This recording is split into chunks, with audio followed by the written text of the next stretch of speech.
안녕하세요. 저는 방구석 헤지펀드 매니저 라일라입니다. 저는 미국에서 데이터 사이언티스트로 일하고 있는데요. 제 취미는 매일 주식 데이터를 받아 코드를 돌려 전략을 만들고 돈을 잃거나 벌든 제 돈을 투자해 전략을 실험해보는 것입니다. 오늘은 PPI 지수가 예상치를 상회하며 0.4% 증가했는데 이로 인해 인플레이션 관련 압력이 나타났습니다. 이에 따라 많은 소형주들이 큰 영향을 받았으며 나스닥은 어제 2만 포인트의 심리적 저항선을 돌파한 후 오늘 다시 한번 그 수준을 테스트하면서 약간 하락한 상태로 마감했습니다. 이러한 흐름으로 볼 때 다음 주 연준의 금리 발표를 앞두고 중소형주들은 일주일 정도 하락세를 이어갈 가능성이 있다고 생각합니다. 시장에서 하루 이틀의 등락을 분석하는 것도 중요하지만 큰 그림을 보며 멀리서 시장을 관찰하는 것도 필요합니다. S&P 500은 지난 11월 5일 이미 정배열 시그널을 보여주었고 선거 전날부터 상승 조짐을 보였습니다. 이러한 점을 기억하며 현재 S&P 500은 계속해서 긍정적인 모습을 유지하고 있습니다.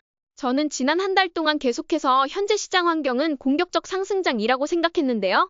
공격적 상승장은 어떤 종목을 사더라도 계속 오르는 시장을 말하는데요. 이러한 장세는 대개 시장에 큰 호재가 있거나 불확실성이 모두 해소된 뒤 약 한 달 정도 지속됩니다. 이번 주부터는 공격적 상승장이 끝나고 로테이션이 이루어지고 있으며 사면 다 오르는 장은 끝난 것 같습니다. 나스닥을 살펴보면 어제 2만 포인트를 돌파한 뒤 오늘은 다시 하락했습니다. 그러나 심리적 저항선을 돌파할 때는 대개 이러한 조정을 몇 번 거친 뒤에 다시 한번 강한 돌파를 보여줍니다. 현재로서는 여전히 좋은 모습을 유지하고 있기 때문에 큰 걱정은 하지 않아도 된다고 생각합니다. 다우지수는 5일 연속 하락 중인데 다우지수의 경우 이러한 하락세가 자주 나타나는 현상이므로 크게 우려할 일은 아니라고 봅니다. 중형주는 오늘 PPI 지수의 영향을 받아 하락했으며 단기 이동평균선이 붕괴된 상태입니다. 여기서 추가 하락이 이어질지 아니면 반등할지는 아직 불확실하지만 대선 이후 돌파를 유지하고 있는 만큼 현재로서는 나쁘지 않은 모습입니다. 특히 중형주 하락은 금융주 비중이 높은 데다 금융주가 금리와 경제 지표의 영향을 많이 받는 점을 감안하면 자연스러운 흐름으로 보입니다. 소형주는 오늘 가장 큰 하락폭을 기록했지만 그동안 많이 상승했던 점을 고려하면 이번 하락은 큰 의미를 두지 않아도 될 것 같습니다. 돌파한 지지선을 유지하고 있는 한 시장 전체에 미치는 영향은 크지 않을 것으로 예상됩니다. 공포 탐욕 지수는 어제보다 하락해 다시 50을 기록했습니다. 이는 중립적인 상태를 의미하며 현재 시장은 이전의 급격한 상승을 소화하고 있는 상황으로 보입니다. 이러한 조정은 자연스러운 흐름으로 받아들이면 좋을 것 같습니다. 오늘 시장의 전반적인 흐름을 살펴보면 중형주와 소형주에서 단기 모멘텀이 약화되면서 매도세가 다소 강해지는 모습입니다. 이는 공격적 상승장이 끝났음을 의미하며 이제는 실적이 좋은 종목 위주로 상승이 이루어지는 긍정적인 시장 환경으로 전환되고 있습니다.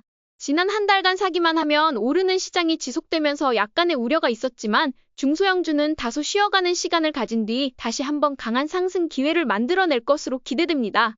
원자재는 여전히 뚜렷한 패턴을 보여주지 않고 있습니다. 제가 어제 금에 대해 스윙 트레이딩 관점으로만 접근하자고 말씀드렸는데 역시나 금이 저항선을 찍고 하락했습니다.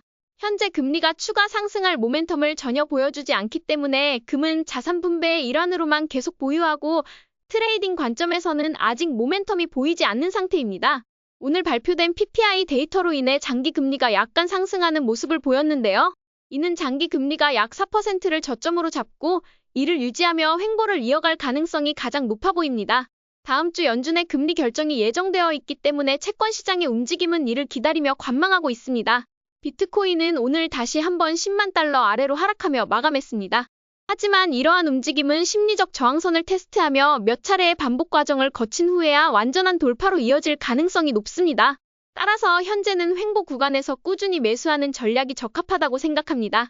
반면 자금이 묶이는 것을 꺼리는 분들은 돌파가 확인된 후 매수하는 전략을 고려하시면 좋을 것 같습니다.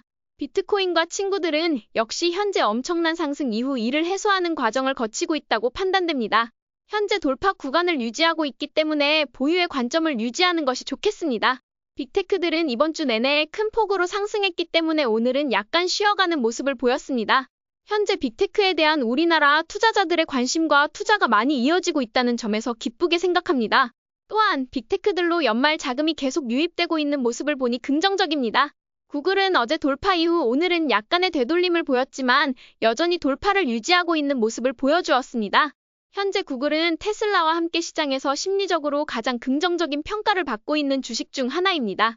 독과점 이슈와 같은 뉴스가 나올 때마다 흔들리지 않고 저는 여전히 보유 관점을 유지할 생각입니다. 엔비디아는 오늘 1.41% 하락했지만 여전히 지지선을 유지하며 트레이딩 레인지 안에서 움직이고 있습니다. 따라서 저는 여전히 보유 관점으로 바라보고 있습니다. 메타는 최고의 리더 주식으로서 박스권 돌파 이후 꾸준히 상승세를 이어가고 있습니다. 지난주에 돌파한 이후 현재까지도 그 돌파를 유지하고 있으며 시장 심리 역시 긍정적으로 이어지고 있는 것을 볼 수 있습니다. 오늘 11개 섹터 중에서 리더 섹터들은 여전히 흐름을 유지하고 있는 모습을 보였습니다. 그 중에서도 주목할 만한 섹터는 산업재입니다. 최근 리더 섹터로 평가받아왔던 산업재가 오늘 50일 이동평균선을 붕괴하는 모습을 보였습니다. 금리 상승이 영향을 받아 지지선을 약간 위협받는 모습이기 때문에 당분간은 상황을 지켜보는 것이 좋을 것 같습니다. 소프트웨어 ETF인 IGV는 오늘도 횡보세를 이어갔습니다. 현재 실적과 무관하게 상승한 소프트웨어 주식들이 너무 많기 때문에 일부 주식은 버블로 보이며 이들 주식의 조정이 이루어지기 전까지는 횡보세가 지속될 가능성이 높다고 생각합니다. 반도체 섹터 역시 오늘도 횡보세를 이어갔습니다. 그러나 모든 반도체 주식이 힘이 없는 것은 아닙니다. 브로드컴, AMD, 마벨 테크놀로지와 같은 주식들은 최근 강한 상승세를 보여주고 있습니다. 저는 내일 장 시작 이후 브로드컴이 돌파를 유지한다면 추가 매수하는 전략을 고려할 예정입니다. 구독자 요청으로 아도비와 오라클을 살펴보겠습니다. 아도비는 어제 4분기 실적에서 약한 가이던스를 발표하며 급락을 보였습니다. 오늘 장 초반부터 하락세가 지속되고 있습니다. 아도비 주가를 살펴보면 200일 이동평균선을 여러 차례 붕괴한 뒤 횡보를 이어가다가 최근에는 모멘텀을 되찾는 듯한 상승을 보였습니다. 하지만 이러한 상승은 공격적 상승장 속에서 소프트웨어 주식 전반이 옳은 흐름 속에서 나타난 것일 뿐 아도비 자체의 강력한 펀더멘털에서 비롯된 것은 아닌 것으로 보입니다. 현재 200일 이동평균선이 다시 붕괴된 상태에서 매수 시그널은 전혀 보이지 않습니다. 585달러 수준까지 돌파 시그널이 나타나지 않으며 헤지펀드들이 지속적으로 매집하는 움직임이 확인되지 않는 한 아도비는 매수 관점에서 아직 적절하지 않다고 판단됩니다. 아도비는 기본적으로 매우 강력한 회사이지만 주식은 회사의 이미지와 별개로 매출 증가율과 주당 순이익 증가율에 가장 큰 영향을 받습니다. 최근 아도비의 실적을 살펴보면 기술적으로 압박을 받고 있는 상황이 뚜렷합니다. 특히 경쟁이 심화되고 있다는 점이 문제입니다. 오픈AI와 같은 강력한 경쟁자들이 등장하며 아도비의 시장 우위가 약화되는 모습이 보이고 있습니다. 더욱 중요한 문제는 인재 유치입니다. 아도비가 AI 기반 기술, 특히 영상 편집과 AI 기능을 강화하려면 뛰어난 AI 인재를 확보해야 하지만 주가가 하락할 경우 인재들이 아도비 대신 다른 경쟁사로 유입될 가능성이 높아집니다. 이는 기술적 우위를 회복하는 것을 어렵게 만들며 악순환이 반복될 수 있습니다. 그렇다고 아도비가 전혀 희망이 없는 것은 아닙니다. 중요한 것은 아도비가 기술적으로 증명해야 한다는 점입니다. 사용자들에게 긍정적인 영향을 미치고 고객 수가 증가하며 매출과 주당 순이익이 꾸준히 성장하는 모습을 보여줄 수 있는지가 가장 중요한 관건입니다. 두 번째는 오라클입니다. 오라클은 닷컴 버블 이후 꾸준히 성장을 이어왔으며 특히 2022년부터 지속적인 상승세를 보여주고 있습니다.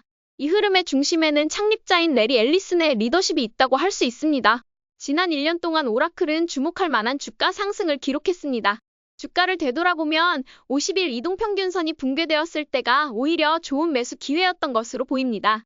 이번 주 실적 발표 후 주가는 약간의 급락을 보였지만 긍정적인 점은 50일 이동평균선 붕괴 후에도 지지선을 유지했다는 것입니다.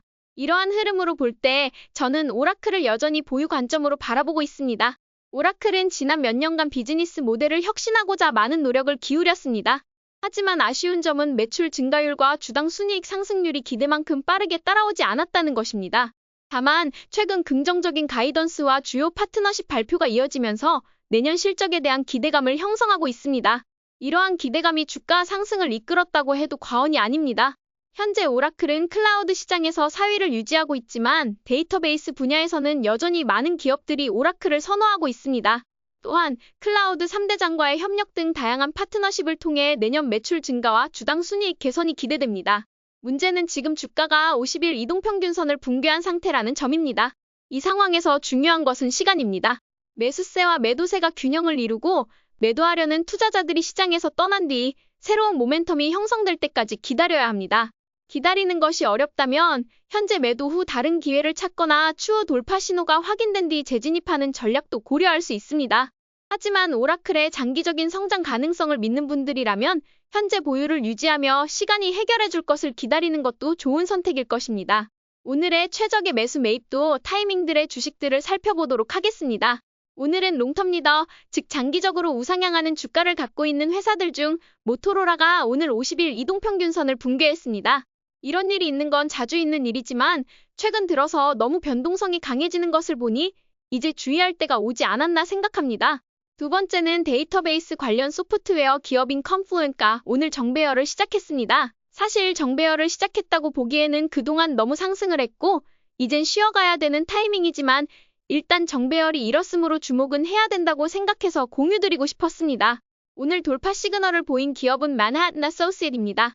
이 회사는 이미 정배열을 일주일 정도 이룬 뒤 그 뒤로 돌파를 오늘 했습니다. 이 회사는 서플라이 체인 관련 소프트웨어 회사입니다. 현재 소프트웨어 기업들이 다 하락하고 있는 상황에서 이렇게 올라가는 것은 굉장히 좋은 일이라고 생각합니다. 오늘의 결론은 연말이 가까워지면서 헤지펀드들이 내년을 대비해 포트폴리오를 조정하는 상황도 계속 발표되고 있습니다. 특히 그 중에서도 최근 한 달간 중소형주가 너무 올랐던 만큼 현재 수익 실현이 계속 나오고 있습니다. 그렇다고 해서 실적이 너무 좋은 기업들을 매도할 이유는 없다고 생각합니다. 그렇기 때문에 우리는 계속해서 리더 섹터를 찾고 그 리더 주식들 중에서도 이제 힘이 없는 회사들을 계속해서 바꾸면서 지켜보는 것이 좋을 것 같습니다. 오늘도 저희 전략이 재미있으셨다면 좋아요와 구독 버튼 눌러주세요. 지금까지 방구석 헤지펀드 매니저 라일라였습니다. 감사합니다.